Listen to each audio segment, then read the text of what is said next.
C'est une carte blanche aux éditions de l'Antilope. Donc d'abord, merci à VOVF de nous inviter et puis merci au public d'être si nombreux. Mais autour de l'Antilope, l'Antilope, c'est une maison d'édition de littérature juive et qui publie de la littérature juive des 5 continents, mais essentiellement aussi beaucoup de la littérature hébraïque et de la littérature yiddish. Donc, le sujet aujourd'hui, c'est hébreu et yiddish, donc 2 langues juives, de littérature juive. Et comme en général, l'hébreu et le yiddish, je dis en général, beaucoup savent que ce sont 2 langues, mais au fond, ce sont les mêmes langues. Oh, merci Marion. Merci, ça c'est notre petit café parce que nous sommes arrivés avec beaucoup de retard et nous n'avons même pas eu le temps de prendre un café. Et donc, je vous présente donc Gilles Rosier et moi-même Anne-Sophie Dreyfus. Donc, nous sommes les fondateurs de la maison d'édition, les éditions de l'Antilope. Et donc, c'est Gilles qui est un spécialiste du yiddish, traducteur de l'hébreu, qui va répondre aux questions que je vais poser. C'est ça ? D'abord tes questions et peut-être on en prendra quelques-unes dans la salle. Voilà. Ouais. Et comme, eh bien, pour vous présenter l'hébreu et le yiddish, évidemment, quel rapport avec l'Antilope ? Que l'Antilope publie des livres en yiddish et en hébreu, enfin traduit du yiddish et traduit de l'hébreu. En fait, l'intervention de l'Antilope, on la fera au fur et à mesure, mais dans le fur et à mesure, dans l'histoire du yiddish et de l'hébreu, ça arrive plutôt vers la fin de la présentation. Donc c'est pour ça que je me permets de vous montrer, en fait, juste comme ça visuellement, à l'Antilope, voilà notre charte graphique, grosso modo. Et donc ça, c'est un livre traduit du yiddish, mais on a aussi une collection de poches, et donc c'est juste pour vous montrer la charte graphique de l'Antilope en grand format ou en livre de poche. Voilà, donc maintenant Gilles, à toi de nous dire, dans un premier temps, est-ce que l'hébreu et le yiddish, c'est la même langue ? Oui, alors on commence par cette question parce que c'est une question qui est souvent posée, qui est c'est parfois pas très claire dans l'esprit des lecteurs ou des gens en général. Ce sont 2 langues différentes et 2 langues très différentes. Alors, ce qui les réunit, l'une et l'autre, c'est qu'elles s'écrivent toutes les 2 en caractères hébraïques. Donc, pour quelqu'un qui ne connaît pas les caractères hébraïques, il a la sensation que ça peut être la même langue, comme le persan et l'arabe pour d'autres langues qui s'écrivent en caractères arabes, mais qui sont 2 langues totalement différentes. L'hébreu ? Alors, ou commençons par l'hébreu. D'abord. On va commencer de manière chronologique. La plus ancienne, c'est l'hébreu. Ça ne vous surprendra pas, sans doute, puisque la Bible, ce qu'on appelle la Torah dans la tradition juive, mais l'Ancien Testament dans la tradition chrétienne, a été écrit en hébreu. Et donc, c'est vraiment c'est le premier grand texte littéraire qui est encore vivant jusqu'à nos jours, qui a été écrit en hébreu. Donc, c'est une sacrée référence. Ah oui, d'autant que la Bible, qui appartient à notre culture, en France, je veux dire, quand j'étais à l'école, c'était un texte, la Bible, l'Ancien Testament. À chaque fois qu'on en faisait référence, évidemment, ça n'était pas le texte traduit de l'hébreu. C'était le texte traduit du grec qui lui-même avait été traduit de l'hébreu. Donc c'est toujours avec un grand décalage. Donc c'est vrai que ce qu'on ne mesure pas dans la connaissance de la Bible en France aujourd'hui, c'est l'importance littéraire aussi, c'est ça, du texte. L'importance littéraire et dans la culture juive, dans la société juive, la Bible est tout à fait centrale. Enfin, quand je dis la Bible, c'est la Torah, donc l'Ancien Testament. Et c'est vraiment une référence littéraire extrêmement importante. Les écrivains y font référence par intertextualité, souvent par citation, notamment, que ce soit les écrivains hébraïques ou les écrivains yiddish. Je reviendrai là-dessus plus tard. Et donc, c'est vraiment une des grandes matrices littéraires. Alors, on pense au Cantique des Cantiques, par exemple, qui est un magnifique texte littéraire. Hein, c'est un chant d'amour entre un homme et une femme. Mais la Genèse, c'est magnifique, littérairement parlant. Les psaumes, c'est magnifique aussi. Il n'y a pas que, alors quand on parle du livre dans les 5 premiers livres de Moïse, les nombres, par exemple, c'est un petit peu plus fastidieux parce que ça parle beaucoup de législation, etc. Mais enfin, il y a beaucoup, on raconte beaucoup d'histoires dans la Bible. Donc c'est vraiment, et littérairement parlant, oui, c'est tout à fait. Alors le yiddish, il est né au même moment? Non, alors le yiddish, il n'est pas né au même moment, il est né. Alors, en préparant ça, j'ai un peu essayé j'avais envie de vous donner une date de rédaction de la Torah, quoi, de l'Ancien Testament, mais c'est très difficile à dire. C'est de toute façon, évidemment, avant notre ère, mais c'est des textes qui se sont agglomérés les uns aux autres petit à petit. Bon, la légende dit que c'est Dieu qui a dicté les 5 premiers livres, le Pentateuque, à Moïse, mais c'est bien entendu une légende. Sinon, c'est des textes qui se sont agglomérés les uns aux autres petit à petit. Avant notre ère, et le yiddish, même nettement avant notre ère, le yiddish est né autour de l'an 1000. Peut-être qu'on peut rester un tout petit peu dans l'hébreu. Entre 0 et Voilà, l'an 1000. c'est ça. C'est-à-dire qu'en hébreu, après, qu'est-ce qu'il y a eu en hébreu? Il y a la Torah, et après, il y a un commentaire de la Torah qui s'appelle le Talmud, qui a été rédigé à partir de 100 après Jésus-Christ. Et le Talmud comprend 2 parties. La première, c'est la Mishnah, qui a été créée, qui s'est agglomérée entre 100 et 200 après Jésus-Christ, qui est écrite en hébreu. Et la deuxième, la Gemara, est écrite en araméen, qui est aussi une langue sémitique, cousine de l'hébreu, mais c'est une langue différente. Pas de l'hébreu, d'accord. Et pour info, l'araméen était la langue parlée en Palestine du temps du Christ aussi. Donc voilà, le Christ parlait araméen. D'accord. Donc tu veux dire que la littérature écrite en hébreu a été très importante entre 0 et 1000. Voilà, et tout au long des siècles, alors le Talmud, ça s'est arrêté vers le 5e siècle, et tout au long des siècles, après, les rabbins écrivaient en hébreu. C'est-à-dire les commentaires de la Torah ou les livres d'édification religieuse que les rabbins étaient amenés à écrire, dans l'immense majorité des cas, étaient écrits en hébreu. Alors on dit souvent, on va sauter un petit peu, mais on dit souvent que le mouvement sioniste et l'État d'Israël a fait renaître une langue morte, mais c'est faux en fait. L'hébreu n'était pas du tout mort. D'abord, symboliquement, ça a toujours été symboliquement la langue de référence des Juifs, par la liturgie, qui est en hébreu, par la littérature rabbinique. Et donc, au XIXe siècle, il y avait des tas de gens qui étaient capables de lire en hébreu. Bien sûr. Ils ne se parlaient pas en hébreu, mais en tout cas, c'était une langue très importante. Et alors, quand je dis littérature rabbinique, tout au fil de ces 2000 ans, qui arrivent jusqu'à la fin du XIXe siècle, mais aussi une poésie. Par exemple, dans l'âge d'or espagnol, avant l'expulsion des Juifs d'Espagne en 1492, l'Andalousie, etc., qui correspond à un âge d'or de la culture arabe en Andalousie aussi, en Espagne. Donc dans l'âge d'or de la culture hébraïque en Espagne, il y a eu des grands poètes qui s'exprimaient en hébreu, comme Juda Halevi, Yehuda Halevi, qui est un grand poète de l'époque. D'accord. Et donc, ce que tu veux dire, c'est que les Hébreux puis les Juifs étaient familiers de l'écriture en caractères hébraïques.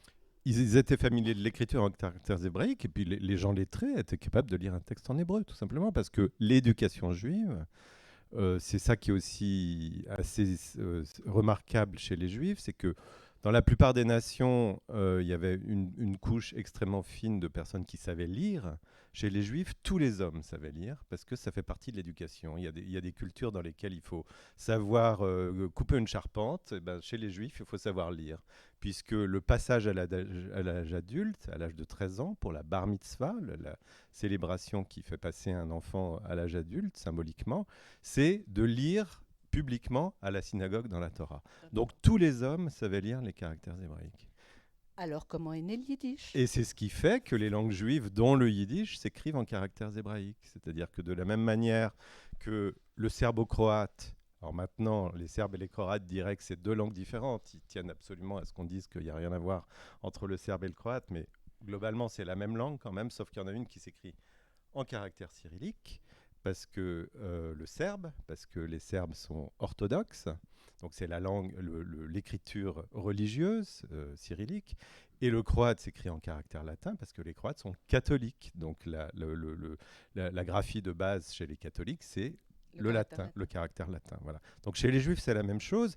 On apprenait dans l'éducation religieuse les caractères hébraïques. Donc pour transcrire une langue qui éventuellement n'a pas grand-chose à voir avec l'hébreu, on la transcrit quand même en caractères hébraïques. Et ça date à peu près de quand alors le yiddish? Alors le yiddish, ça date à peu près de l'an 1000, et c'est une langue qui est née dans des pays de langue allemande, entre Metz. Alors, il ne faut pas que je dise Metz, parce qu'une fois, je me suis fait agresser dans une conférence, parce que quelqu'un m'a dit « On n'a jamais parlé yiddish à Metz ». Donc, à quelques kilomètres à l'est de Metz, jusqu'à Mayence. On considère que le yiddish est né dans la vallée du Rhin, dans une région qui, à l'époque, ça a donné la Lorraine, mais à l'époque, c'était la Lotharingie, donc le royaume de Lothar, hein, c'est un des fils de Charlemagne, si je ne m'abuse. Et donc, le yiddish serait né là. C'est la théorie la plus sérieuse, en tout cas. D'accord. Et est-ce qu'on a une idée de quand apparaît l'écriture, enfin Alors, texte écrit en yiddish? L'écriture, c'est au XIIe siècle. Il y a la première trace de yiddish, c'est dans un livre de prière. Il y a quelqu'un qui a écrit une prière manuscrite et qui est en yiddish, en fait. Mais surtout, en fait, ça s'est développé, la littérature s'est développée un petit peu plus tard. D'accord. C'est-à-dire au 15e, 16e siècle, ouais. Pour la littérature yiddish ancienne. Pour la littérature yiddish ancienne. Et est-ce qu'elle était écrite dans les mêmes caractères donc, que l'hébreu? Ah oui, bien sûr. D'accord. D'accord. Oui, tout à fait. D'accord. Alors, je fais un tout petit lien avec l'Antilope, du coup, pour la littérature yiddish ancienne. Avec grand plaisir. Voilà. À l'Antilope, nous avons reçu un traducteur, nous a envoyé un traducteur qui s'appelle Arnaud Bicard, spécialiste du yiddish ancien, nous a envoyé un jour un texte écrit, traduit du yiddish ancien, qui s'appelle Le Chevalier Paris et la Princesse Vienne, qui est un roman de chevalerie. Et il nous envoie ce texte que lui-même, le traducteur Arnaud Bicard, avait traduit. Et comme il n'est pas aisé de respecter exactement les vers, parce qu'en yiddish, il est écrit en vers, avec des rimes, il l'a traduit non seulement en vers, mais en alexandrin, pour correspondre à la culture française d'aujourd'hui.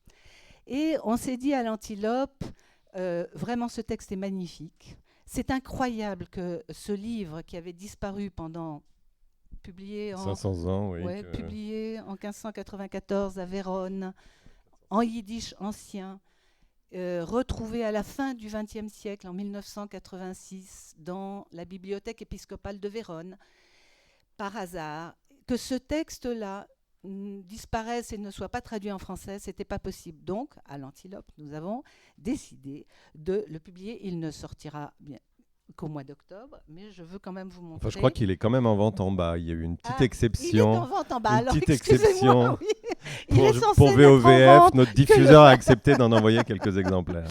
Voilà. Et c'est un roman de chevalerie. Ça veut dire que le roman était très populaire au XVIe siècle à travers toute l'Europe. Et quand je dis très populaire, il a été écrit en provençal, donc d'abord en français. Paris et Vienne, c'est vraiment en référence aux villes françaises. Écrit en provençal, écrit en... Alors, je ne dis pas traduit, parce que pas vraiment traduit, parce qu'à chaque fois, c'est adapté à la culture. C'est-à-dire qu'il faut aussi imaginer qu'au XVIe siècle, évidemment, quand on parle d'un livre qui fait best-seller, ce n'est pas un best-seller imprimé à 20 000, 30 000, 100 000 exemplaires. C'est un texte qui est imprimé en petit nombre et qui est transmis oralement. Donc, ce texte a été écrit en provençal, a été écrit en italien, a été écrit en allemand, a été écrit dans différentes langues européennes. Et Elia Levita, qui était un grand écrivain, grammairien, philosophe du XVIe siècle, a décidé de l'écrire, de l'adapter pour la population yiddishophone, en tout cas celle qui lisait en yiddish. Et voilà. Et donc, traduit pour la première fois en français à l'Antilope. Ça s'appelle Le Chevalier Paris et la Princesse Vienne. Voilà, donc Elia Levita, c'était vraiment un juif de la Renaissance. Il habitait en Italie du Nord. Et bon, les lieux d'impression hébraïque et yiddish, donc du coup, à l'époque, c'était beaucoup à Venise, Vérone, etc. Donc c'est un livre qui est paru là-bas. Et lui-même habitait l'Italie. Lui-même habitait l'Italie également, et il s'est inspiré de la version italienne de cette histoire de Paris et Vienne pour en faire une version yiddish. Donc là, il y a 6000 alexandrins quand même, hein. Le traducteur a produit 6000 alexandrins. Donc Mais on a c'est été un quand vrai même roman. très impressionnés. Et l'histoire est formidable. C'est une histoire Tristan et Iseult, Roméo et Juliette, un amour impossible, mais avec une fin heureuse quand même. Voilà. Alors après la littérature ancienne, comment est-ce qu'on arrive à la littérature yiddish ou hébraïque moderne? Et qu'est-ce qu'on appelle littérature moderne? On Alors, saute quelques voilà, siècles. je voulais juste préciser une chose, c'est que le yiddish ancien est au yiddish ce que l'ancien français est au français. C'est-à-dire que moi qui connais bien le yiddish moderne, pour lire un texte de yiddish ancien, je m'arrache un peu les yeux, quoi. Enfin, c'est pas, c'est... C'est pas Et évident. alors, comment est-ce qu'on passe de- qu'est-ce que c'est qu'une littérature moderne? C'est une littérature en gros, qui a produit des romans tels qu'on les conçoit à l'heure actuelle, ou dont le grand exemple est le roman français ou russe du 19e siècle, disons, de la poésie, du théâtre, du journalisme aussi, et jusqu'au 18e siècle, à part cet épisode du roman de chevalerie au Moyen Âge, en fait, la littérature yiddish pendant toute cette période médiévale, c'était beaucoup des livres d'édification religieuse, des livres de recettes éventuellement, des livres de magie, mais à part ces quelques romans de chevalerie, c'était pas de la littérature telle qu'on la conçoit à l'heure actuelle. Euh, et donc, qu'est-ce qui s'est passé à partir de 1860, en fait, est née une littérature juive moderne en deux langues, une en hébreu et une en yiddish.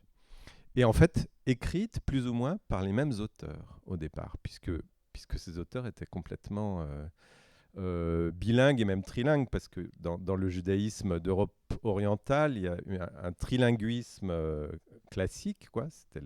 La vie juive voulait ça, c'est-à-dire que les gens apprenaient l'hébreu pour notamment la liturgie et l'étude de la Torah. Les gens parlaient yiddish à la maison, et les gens parlaient russe, biélorusse, lituanien, polonais, roumain, pour parler avec leurs voisins, commercer, etc. Donc il y avait un trilinguisme. Et donc ces auteurs étaient capables d'écrire dans plusieurs langues. Et donc les premiers auteurs de littérature juive moderne, souvent, ont écrit à la fois en hébreu et en yiddish. Mais comment est-ce qu'ils ont été amenés à écrire de la littérature moderne? Il y a eu un double phénomène au XVIIIe siècle.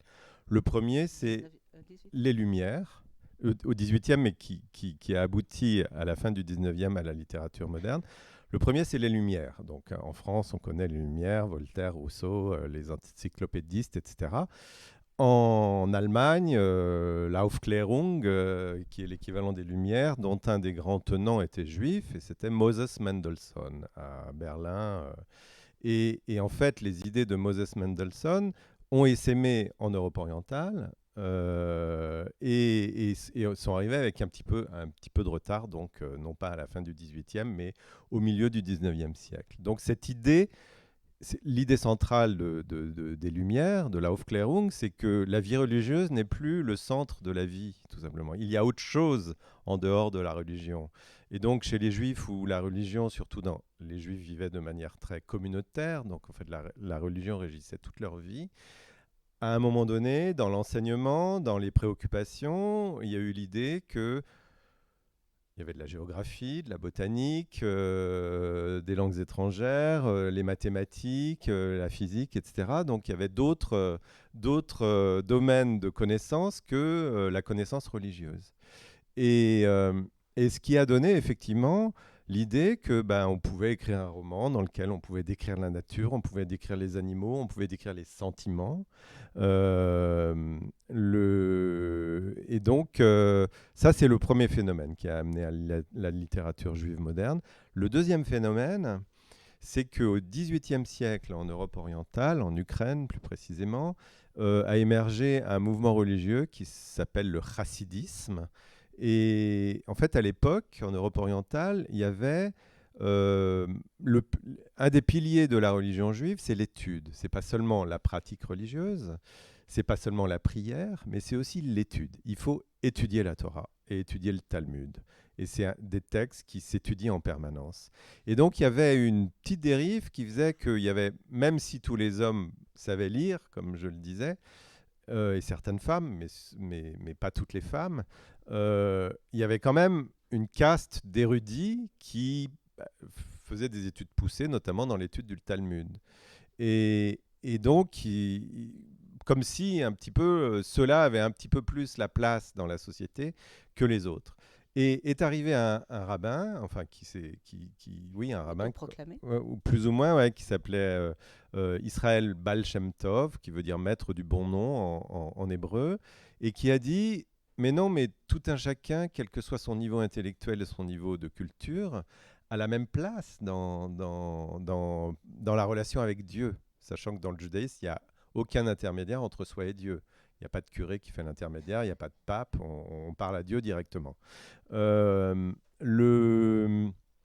donc il a dit en fait le sentiment religieux peut passer par d'autres choses que l'étude et la prière. Ça peut passer par la danse, ça peut passer par la musique et ça peut passer par le conte. Et en fait, le mouvement chassidique qui s'est développé comme une traînée de poudre, parce qu'évidemment, avec des notions comme ça, c'est devenu tout de suite très populaire. Ça a parlé aux masses, en fait. C'est développé comme une traînée de poudre en Europe orientale. Et en fait, c'est développé une culture de raconter des histoires. Alors, c'est des histoires de rabbis miraculeux, des histoires édifiantes, des histoires magnifiques. Et en fait, cette tradition du conte a été extrêmement importante. Et donc la conjonction entre les Lumières juives, qu'on appelle la Haskalah, et la tradition du conte dans le chassidisme a donné lieu à la littérature juive moderne.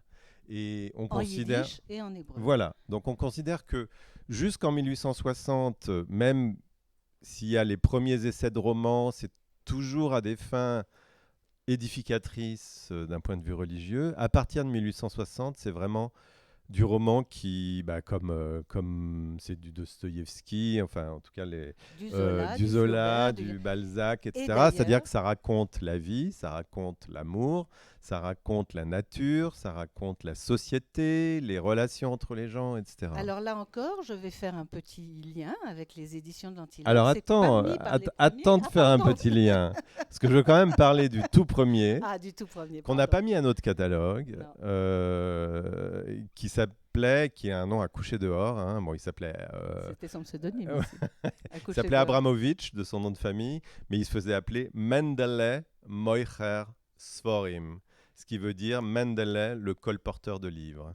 Et Mendele Moicher Sforim, il a été le créateur de la littérature yiddish et de la littérature hébraïque moderne, s'il vous plaît. Et qu'est-ce qu'il a apporté à ces deux cultures qui à l'époque n'en faisaient qu'une d'une certaine manière, c'est que en fait il a apporté une langue littéraire à ces deux cultures. Alors vous avez d'un côté le yiddish qui était une langue familiale, une langue de cuisine entre guillemets, c'est-à-dire qu'on parlait à la maison et il a en fait Mendele a beaucoup circulé dans toute la sphère yiddishophone. La sphère yiddishophone, le yiddish est la langue la plus européenne qui existe, c'est-à-dire qu'elle a été parlée au fil des temps, d'Amsterdam à Venise, et de pas Metz, mais Strasbourg. Vladivostok. Ouais, Vladivostok, mais bon, dans la période traditionnelle, disons aux Pays-Baltes et à l'Ukraine. Donc c'est une sphère énorme. Et lui, il s'est beaucoup promené et il a unifié la langue yiddish. C'est-à-dire qu'il a pris des localismes, parce qu'il y a malgré tout, même si c'est une langue, les Juifs ont toujours beaucoup circulé, donc l'unification de la langue, c'est toujours faite en permanence. Mais lui, dans la langue littéraire, il est allé prendre des mots un peu partout, etc. Il a unifié tout ça. Et ça, c'est sa contribution à faire du yiddish une langue littéraire. Et tout à coup, après lui, les gens se sont dit « Ah là là, mais cette langue qui était la langue des femmes, la langue qu'on parlait à la maison, etc., ça peut être une langue littéraire. » Et à partir de lui, il y a des écrivains qui se sont dit « Bon, ben moi, je pensais que j'allais faire ma carrière en russe, parce que quelles étaient les grandes langues de culture dans la deuxième partie du 19e siècle. C'était le français, l'allemand, le russe et l'anglais, pour faire court. Il y en avait 4 pour les Européens. Et donc, les gens ont commencé à se dire, bah, je peux écrire en yiddish, en fait. Des grands écrivains ont commencé à Voilà, dire c'est ça. ça. Et du côté de hébraïque, parce que la tendance naturelle, si déjà on écrit dans une langue juive, c'était pas d'écrire en yiddish. Parce que la langue qui avait un prestige, c'était l'hébreu. C'est la langue de la Torah. Et donc, mais du côté de l'hébreu, le problème que ça posait, c'est que l'hébreu n'était pas du tout une langue parlée. Donc écrire un roman dans lequel on ne peut pas écrire de dialogue, parce que personne ne se parle en hébreu, c'est pas facile. Et ce qu'a fait Mendeley, alors le problème de l'hébreu, ce n'était pas un problème d'unification géographique, puisque l'hébreu est une langue uniquement écrite, donc il n'y avait pas de problème de localisme. On n'utilisait pas des mots locaux, on utilisait les mots de la Torah ou de la Mishnah ou de la littérature hébraïque, mais qui n'avait pas de frontières en fait. Et donc ce qu'il a fait, c'est qu'il a enrichi pour faire la langue littéraire l'hébreu, enfin il n'a pas enrichi, mais il est allé puiser dans toutes les couches historiques de l'hébreu. C'est-à-dire de l'hébreu de la Torah, de l'hébreu de la Mishnah. La Torah, c'est 1000 ou 1500 ans avant Jésus-Christ. De l'hébreu de la Mishnah, 100 ans après Jésus-Christ. De l'hébreu de Judas et Lévi et des poètes espagnols de l'âge d'or, voilà, du 12e, 13e siècle. De l'hébreu rabbinique plus tardif, etc., etc. Donc, en fait, il a fait de toutes ces couches la langue littéraire de la fin du 19e siècle. Et voilà, et on était parti pour avoir une littérature en 2 langues, d'un côté yiddish, de De l'autre l'autre côté, côté hébreu. hébreu, et lu, alors écrit par les mêmes personnes, parce que beaucoup d'écrivains qui sont allés dans la suite de Mendeley ont écrit à la fois en hébreu et en yiddish, et lu partiellement par le même public aussi. Donc les érudits étaient capables de lire les 2 langues, et les moins érudits, notamment les femmes qui connaissaient assez mal l'hébreu, puisqu'elles ne faisaient pas d'études religieuses, eh ben, elles lisaient en yiddish. Alors, tu peux peut-être nous parler des quelques auteurs aux éditions de l'Antilope qui étaient très connus donc à la suite de Mendeley Mocher Sforim, qui ont été très connus dans leur littérature en yiddish, mais qui n'avaient pas encore été traduits pour certains textes en français. Oui. Alors, la raison pour laquelle on ne parle pas beaucoup de textes hébraïques publiés à l'Antilope pour l'instant, c'est que nous, et ça c'est un choix, on a choisi dans la littérature hébraïque de ne publier, enfin de s'intéresser aux contemporains israéliens, disons. Mais ça, on reviendra dessus à la fin de la présentation. Je regarde juste l'heure, c'est bon, on a du temps. Non, pas de temps, justement. En revanche, en yiddish, il y a on y reviendra aussi, mais il y a beaucoup moins de production maintenant qu'il a pu y en avoir. Donc, on s'intéresse plutôt au patrimoine. Et donc, le patrimoine, en littérature yiddish moderne, ça commence avec ce qu'on a appelé les patriarches. Vous savez, dans la Bible, il y a 3 patriarches. Abraham, Isaac, Jacob. Isaac est le fils d'Abraham et Jacob est le fils d'Isaac. Donc c'est le grand-père, le père et le fils. Donc dans les littératures yiddish, on a parlé des patriarches de la littérature yiddish moderne. Mendeley Moicher Sforim, le grand-père. Isaac Laïbouche Peretz, le père. Et Sholem Aleichem, le fils. Même si Sholem Aleichem a commencé à écrire avant Isaac Laïbouche Peretz, mais bon, c'est comme ça qu'on a dit, parce que Peretz est né un petit peu avant Sholem Aleichem. Voilà, donc ça c'était pour l'introduction. Alors effectivement, à l'Antilope, on en a publié 2 sur les 3.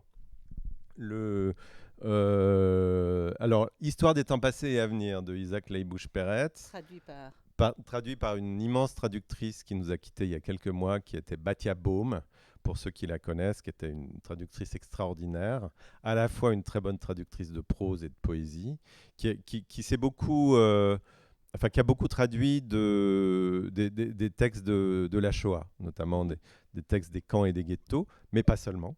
Et c'était une traductrice extrêmement inspirée, qui, en fait, c'était pas une traductrice, elle vivait la littérature yiddish et la traduction aussi, les 2.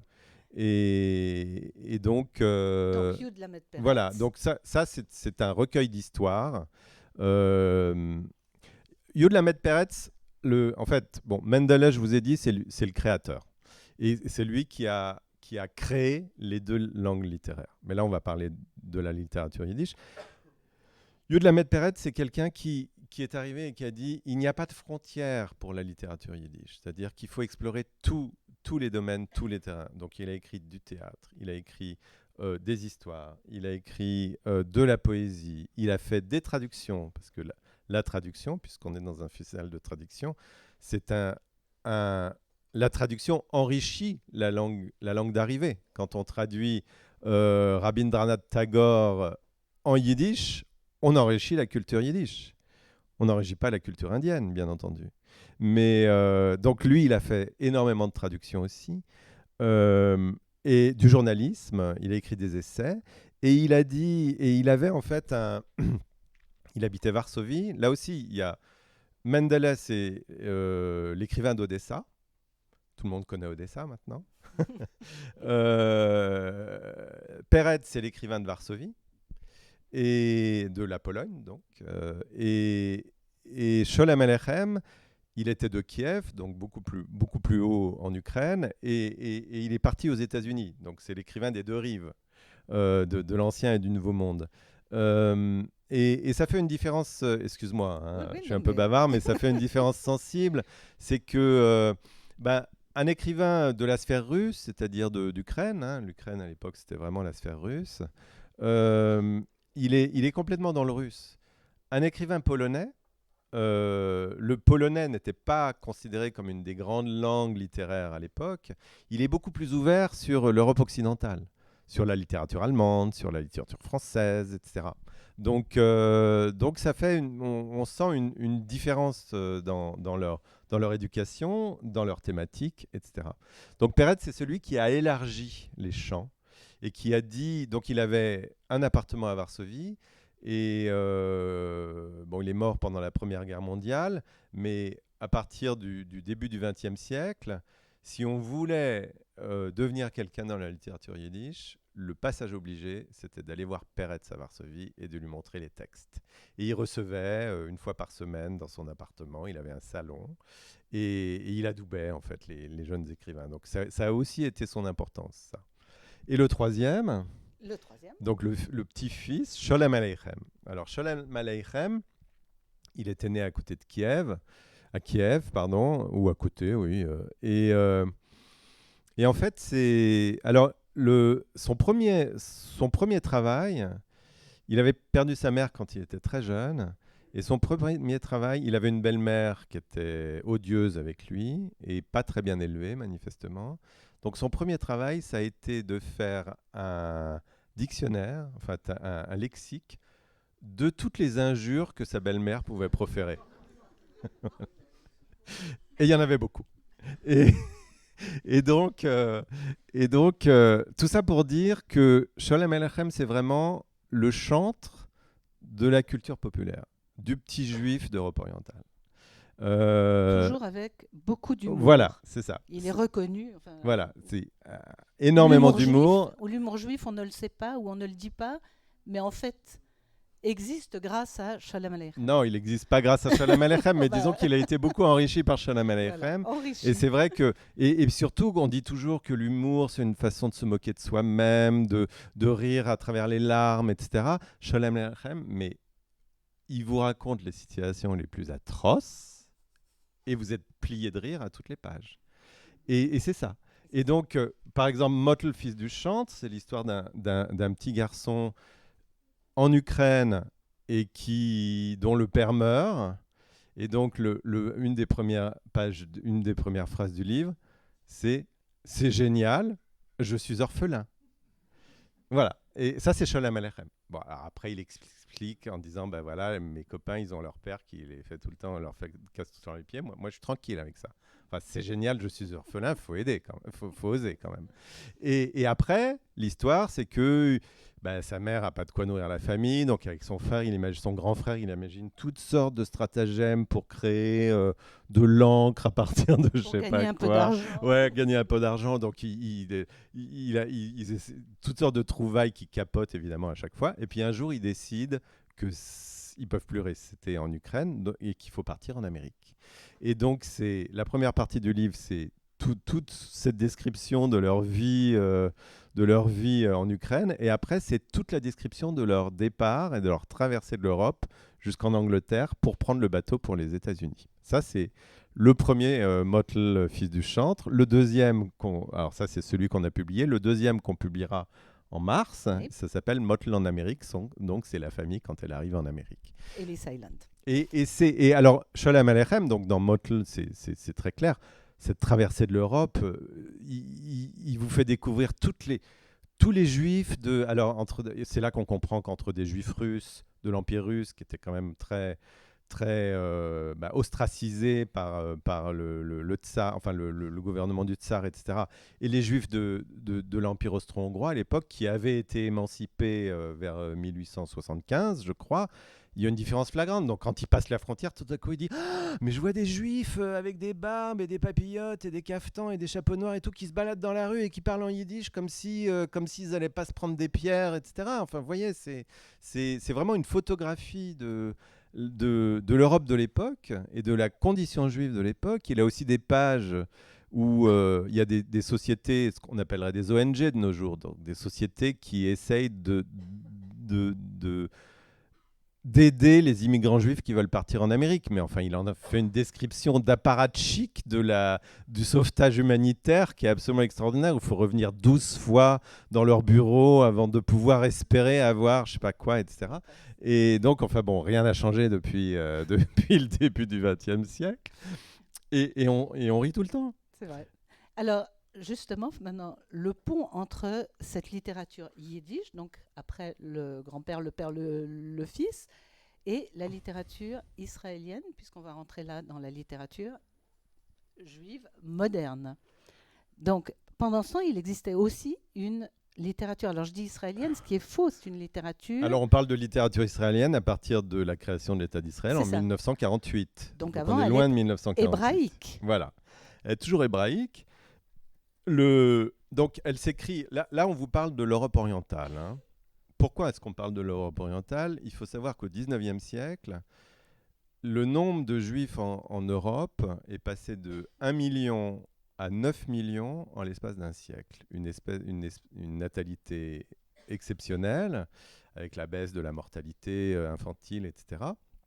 Et en fait, le judaïsme ashkénaze, donc le judaïsme d'Europe, à l'époque, représentait 80% du judaïsme mondial en termes numériques. Hein. On vous parle de deux langues juives que sont l'hébreu et le yiddish. Il y a une troisième qui est assez conséquente, qui est le judéo-espagnol, qui était venu d'Espagne après l'expulsion des Juifs d'Espagne en 1492 et ils ont été beaucoup accueillis dans l'Empire ottoman. Donc c'était les Juifs de Salonique, les Juifs de Turquie, les Juifs de Bulgarie. Elias Canetti, sa langue maternelle, était le judéo-espagnol. Il écrivait en allemand, mais sa langue maternelle était le judéo-espagnol. Donc les Juifs de l'Empire ottoman parlaient judéo-espagnol. Mais les Juifs qui parlaient judéo-espagnol, dans les années 30, c'était 1 million de personnes. Dans les années 30, les Juifs qui parlaient yiddish, c'était 11 millions de personnes, pour vous donner une idée de masse critique, disons. Et donc, voilà. Donc ça, la littérature... Donc là, on vous parle de la littérature juive en Europe orientale. Et c'est vrai qu'Israël, c'est un sous-produit de l'Europe orientale, en fait.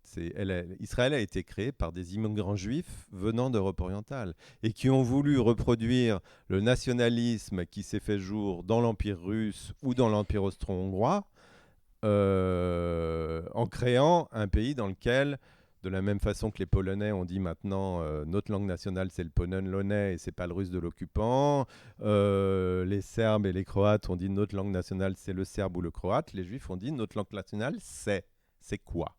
Donc il y a ceux qui ont dit c'est le yiddish, et ceux qui ont dit c'est le yiddish, c'est des gens qui considéraient que dans le cadre des grands empires, que ce soit austro-hongrois ou russe, il y avait la place pour une autonomie culturelle des Juifs. Et notamment, c'était souvent les tenants d'un parti qui a été créé en 1897 qui s'appelait le Bund, le parti des ouvriers juifs de Lituanie, de Russie et de Pologne, et qui était de tendance menchevique, disons. Et il y a ceux qui ont considéré qu'il n'y avait pas d'avenir pour les Juifs dans l'Empire russe, et que l'avenir du judaïsme national était dans un pays juif et qui petit à petit s'est cristallisé autour de la Palestine. Il y a eu d'autres tentatives ailleurs, un peu, y compris opportunistes. À un moment donné, les Anglais ont dit peut-être qu'en Ouganda il y aurait de la place, donc on s'est dit pourquoi pas l'Ouganda, et puis finalement c'est la Palestine qui a gagné, disons. Et, euh, et donc, petit à petit, en fait, le yiddish a été assimilé avec le diasporisme, c'est-à-dire l'idée que les juifs étaient très bien en diaspora et avaient quelque chose à faire en diaspora. Et l'hébreu a été assimilé avec le sionisme, qui prévoyait le futur des juifs en Palestine dans un futur État juif. Voilà. Et à ce moment-là, avant même la Palestine, il y avait quand même ce conflit de langues. Est-ce qu'il y avait des auteurs qui écrivaient dans les deux langues? Alors, il y avait des auteurs qui écrivaient dans les deux langues. En gros, les auteurs bilingues, ça s'est arrêté dans les années 1910-1920. Donc, de 1860, pendant 40-50 ans, il y a eu des auteurs bilingues. Et de plus en plus, avec la segmentation politique, les publics sont devenus différents. Pour une raison claire, c'est que à la fin du 19e siècle, il a commencé à y avoir un enseignement juif qui n'était pas strictement religieux, dans la suite des Lumières, hein, comme je l'ai raconté. Donc il y a eu, dans les années 10, il y a eu des écoles yiddish laïques qui ont été créées. Quand je vous dis des écoles yiddish laïques, c'est des écoles yiddish où à midi, enfin peut-être pas en Pologne, mais en tout cas après en Argentine. Moi, j'ai un de mes profs qui a été dans les écoles yiddish d'Argentine.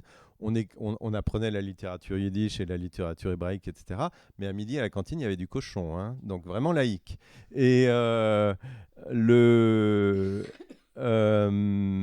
il y a eu la création d'un grand mouvement d'écoles yiddish dans tout l'Empire russe et dans les pays baltes.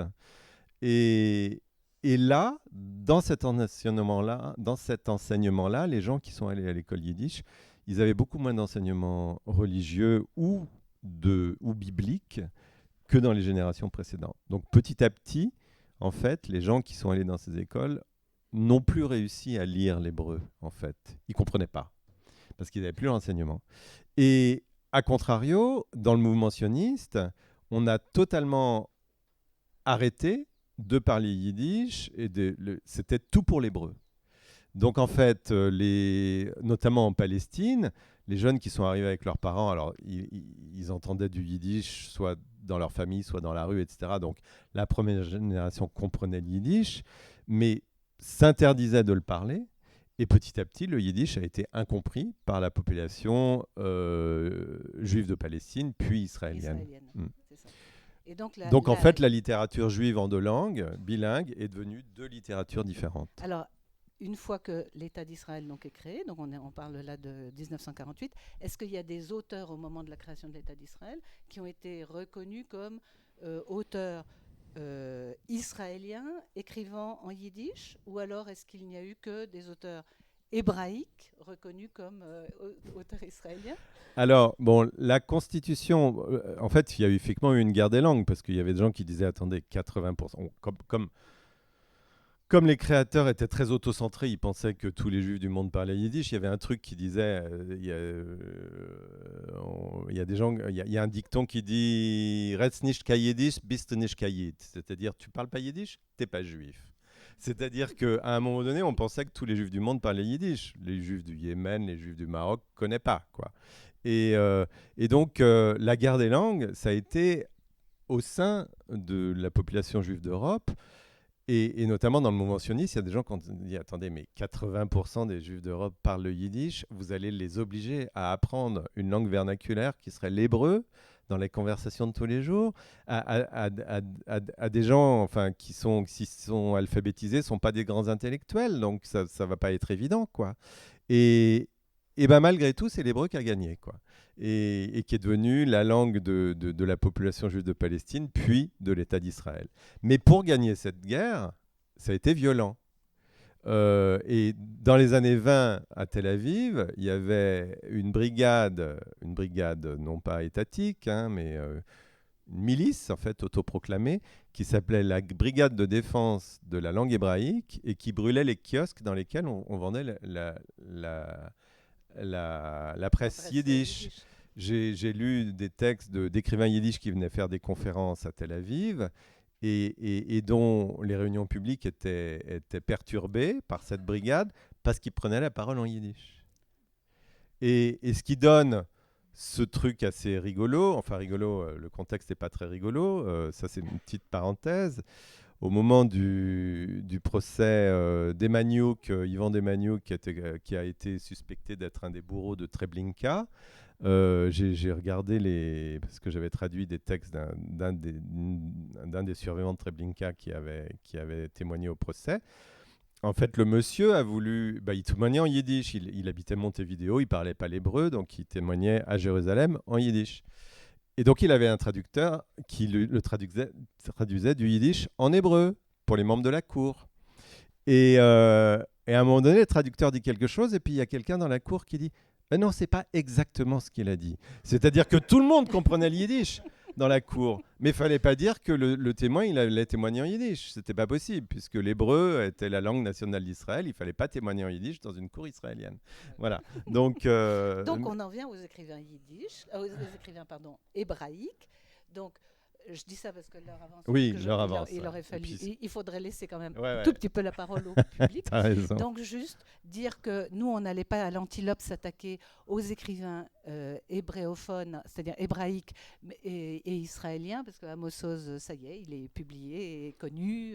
Aleph Bet Yehoshua et David Grossman. Et Aaron Appelfeld. Et donc, nous, on s'est attaqué. On a recherché, donc, me semble-t-il, des auteurs à faire connaître.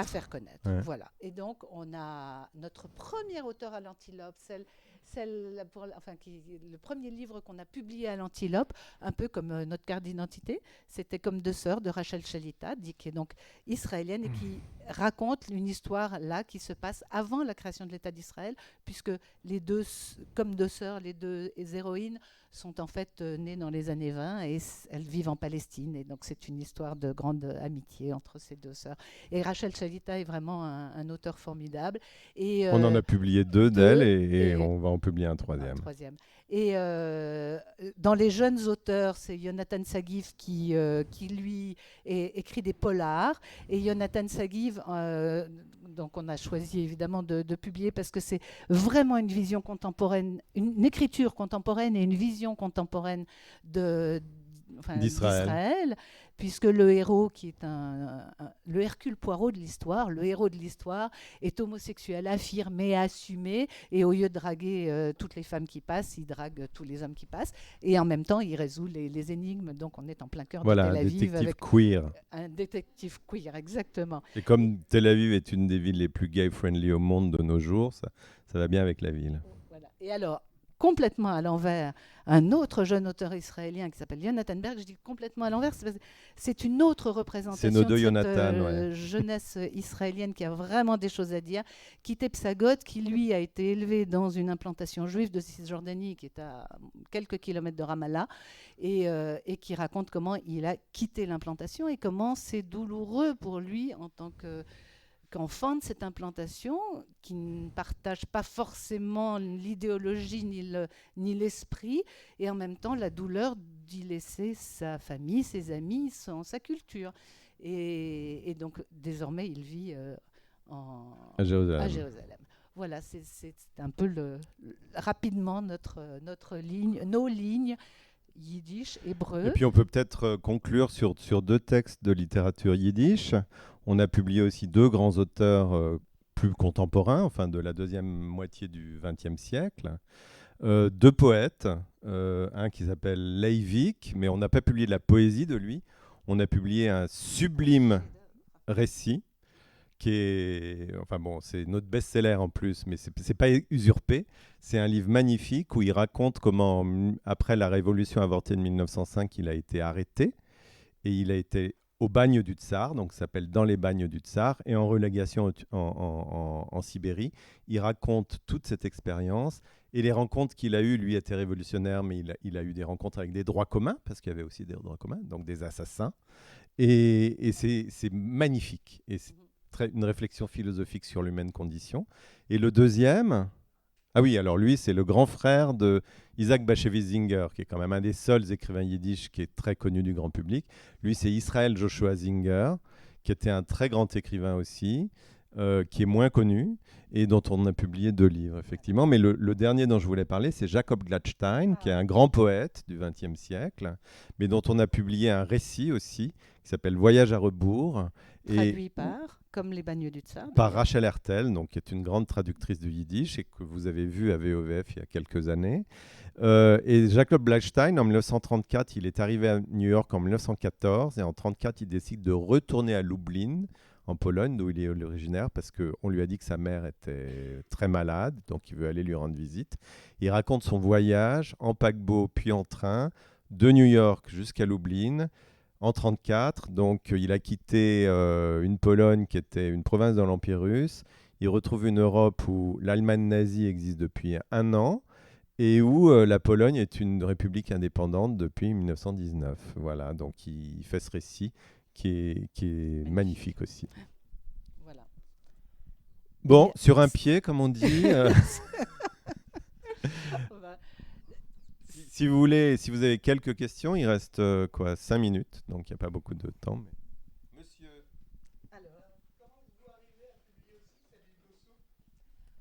Alors comment sommes-nous arrivés à publier Sabine Gossou ? Je vais laisser Anne-Sophie parler. Alors, justement, j'introduisais en disant les éditions de l'Antilope, c'est la littérature juive des 5 continents. Mais en fait, quand on dit littérature juive, chacun y met ce qu'il veut derrière lui. Or, nous, notre ligne, c'est raconter quelque chose de la présence juive n'importe où et de n'importe quelle façon. Eh bien, Sabine Roussouf, son premier roman s'appelait Le Nez juif. Et d'abord, nous a énormément plu dès qu'on l'a reçu, on l'a lu, on a beaucoup ri. Mais la présence juive, elle est dans le corps d'un arabe. Donc, on a trouvé que c'était logique que l'Antilope le publie. Voilà. Et on est très, très fiers et contents d'avoir publié Sabine Roussouf. En gros, la première page du livre dit « Ma mère me disait, t'as un gros nez, tu ressembles à un juif. » Voilà. Et comment est-ce qu'on fait avec son identité quand on est dans cette situation ? Et comment on fait littérature avec son identité quand on est dans cette situation ? Oui, monsieur. Oui, pardon. Est-ce qu'il n'y a pas un point de bascule dans la littérature hébraïque avec les travaux d'Eliezer Ben Yehuda ? Alors, les travaux d'Eliezer Ben Yehuda. Alors là, je vais laisser Gilles répondre parce que... Non, mais vous avez raison, mais là, c'est un combat politique. Alors, je laisse Gilles répondre. Dans la constitution de l'hébreu moderne comme langue intégrale, disons, et non plus langue de culture ou de littérature religieuse comme elle pouvait être avant, l'intervention d'Eliezer Ben Yehuda, on n'en a pas parlé parce qu'on s'est plutôt focalisé sur la littérature, est primordiale. Eliezer Ben Yehuda, il a, à la fin du 19e siècle et au tout début du 20e siècle, écrit le premier dictionnaire contemporain de la langue hébraïque. Et surtout, ça a été le premier à interdire qu'on parle à son fils une autre langue que l'hébreu. Donc il a créé un cordon sanitaire. Psychologiquement, je ne sais pas ce que ça a pu donner. D'ailleurs, son fils Itamar Ben Avi s'est exprimé sur le sujet. Mais en tout cas, Itamar Ben Avi est le premier native speaker de l'hébreu moderne. Et donc, Eliezer Ben Yehuda, effectivement, son dictionnaire, bon, il a été dépassé depuis, notamment le dictionnaire de référence, il s'appelle Eben Shushan de nos jours. Mais ça a été le premier dictionnaire de la langue hébraïque. Qui a permis aussi d'enrichir beaucoup la langue, évidemment, parce qu'il a créé beaucoup de néologismes. Et à sa suite, il y a eu la création de l'Académie de la langue hébraïque qui continue à créer des mots nouveaux en permanence. Voilà. Donc un apport important, mais pas au niveau de la littérature, au niveau de la langue. Ouais. Il y a d'autres questions ? Oui, pardon.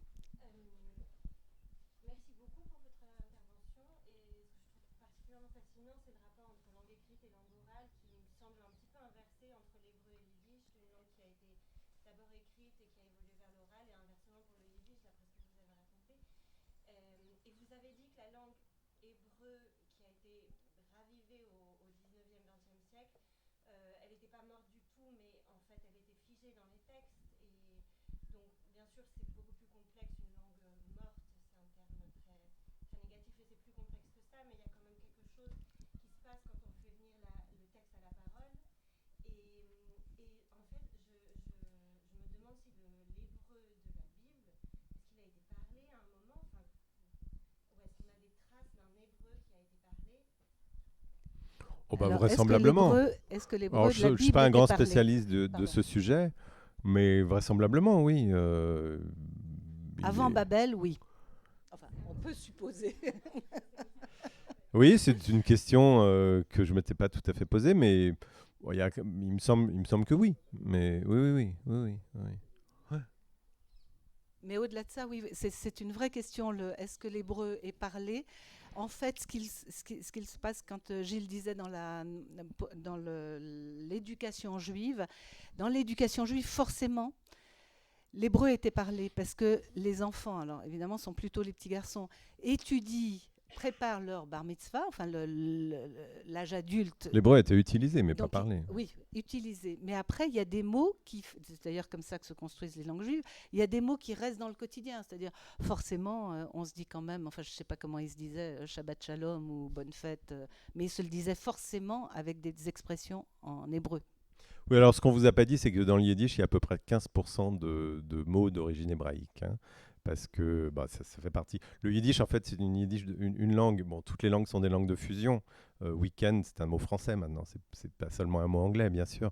Mais, le yiddish est particulièrement, comme toujours, les juifs sont comme les autres, mais ils font tout un peu plus que les autres. Donc, le yiddish est un peu plus une langue de fusion que les Plus autres langues. perméable. Voilà, très perméable. Et donc, à choper, en Je gros, peux donner un en exemple? yiddish, il y a 15% de mots d'origine hébraïque. Oui, vas-y. Chez moi, on disait Schmussen beriendes en Alsace. Hein. Schmussen beriendes. Ce qui voulait dire parler pour ne rien dire. Schmussen, qui est Ça, c'est du yiddish. plutôt du yiddish, Oui, mais du yiddish Du- d'origine hébraïque, puisque ça vient de d'origine, shmuot en voilà, hébreu. d'origine hébraïque. Shmuot, Schmussen, donc un peu germanique. Be, en hébreu, be, c'est le mot de liaison pour, dans. Be, rien, rien. Des, la marque du pluriel allemande, du mot rien. Schmussen beriendes. Ouais, voilà. Ça, c'est du yiddish. Voilà, Pur yiddish. c'est du yiddish, ouais. Et donc, en yiddish, il y a 15% de mots d'origine hébraïque ou araméenne, parce que la langue sacrée, c'est un mélange d'hébreu et d'araméen, du fait de la Torah et du Talmud. Et il y a une immense majorité d'origine germanique. Et après, avec la migration vers l'Europe orientale, il y a du russe, du biélorusse, de l'ukrainien, et voilà, donc des langues slaves. Donc avec tout ça, et il y a quelques mots d'origine romane, comme benchen, qui veut dire bénir, et qui viendrait de benedicere, par exemple. Parce que les Juifs qui sont arrivés dans la vallée du Rhin, ils venaient d'Italie du Nord ou de ce qui est la France à l'heure actuelle. Ouais. Oui, non, si, allez-y.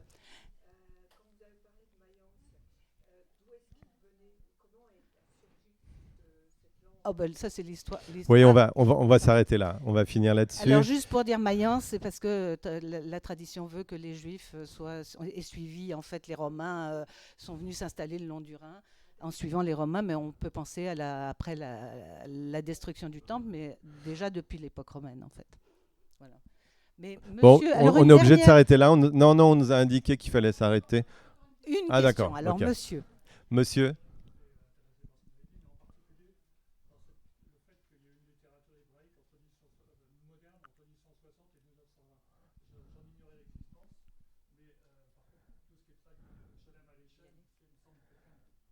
oui, mais il est traduit du yiddish, lui.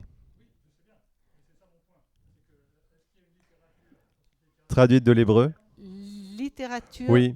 Alors, par exemple, hébraïque il y a moderne. beaucoup de poésie, et notamment le poète national hébraïque qui s'appelle Chaim Nachman Bialik a été largement traduit. Bon, beaucoup de poésie. Mais il y a aussi un romancier qui a été assassiné dans des émeutes à côté de Tel Aviv en 1921, de mémoire, qui s'appelle Yosef Chaim Brenner. Alors, l'histoire, c'est que le roman hébraïque des débuts, c'est un peu râpeux, quoi, parce que justement, la langue n'est pas encore assez aiguisée, c'est encore trop une langue de Torah, etc. Donc De poésie aussi. alors de poésie, c'est très bien, mais pour le roman, il a fallu quand même attendre un petit peu de temps, il a fallu attendre que les enfants sortent des jardins d'enfants et des écoles hébraïque de Tel Aviv ou de Jérusalem dans les années 10 ou 20, avant que vraiment il s'empare, enfin que ça fasse une langue fluide pour du roman. Donc c'est la raison pour laquelle c'est pas évident de traduire. Il y a eu 1 ou 2 textes de Brenner qui ont été traduits, mais c'est pas évident à lire. Hein. Alors, une dernière. Ah bon, on a largement le temps. Non, une dernière. Alors, monsieur. Le judéo-espagnol, le ladino, est-il complètement disparu? Ah, est-ce que le ladino est disparu? Non, il n'a pas complètement disparu. Alors, le ladino, il a eu un gros concurrent, c'est la langue française. Parce que, en fait, dans les années 1860, un des fers de lance de la colonisation française dans le bassin méditerranéen, ça a été l'Alliance israélite universelle, qui a été créée par des bourgeois juifs alsaciens, genre les cousins d'Anne-Sophie. Et moi, je suis d'origine polonaise. Et notamment un des ministres de Napoléon III qui était Crémieux. Et donc, l'Alliance a créé des écoles juives modernes pour concurrencer l'enseignement traditionnel dans tout le bassin méditerranéen. Donc Maroc, Algérie un peu, Tunisie, mais surtout dans tout l'Empire ottoman. Et en fait, les gens ont scolarisé leurs enfants dans les écoles de l'Alliance, qui enseignaient en français. Et du coup, le français est devenu la langue juive de l'Empire ottoman, quelque part. Donc ça a été le grand concurrent du judéo-espagnol. Donc le judéo-espagnol, déjà avant la Seconde Guerre mondiale, avait déjà pris un coup dans l'aile. Mais à Salonique, il était encore extrêmement vivant. Salonique, on l'appelait la Jérusalem des Balkans. Hein. Mais les Juifs de Salonique ont été exterminés à 95%, et les Juifs de Grèce en général. Et donc le gros coup au judéo-espagnol, ça a été le génocide, bien sûr. Voilà. Merci beaucoup encore à vous. Merci pour votre attention. Bonne continuation.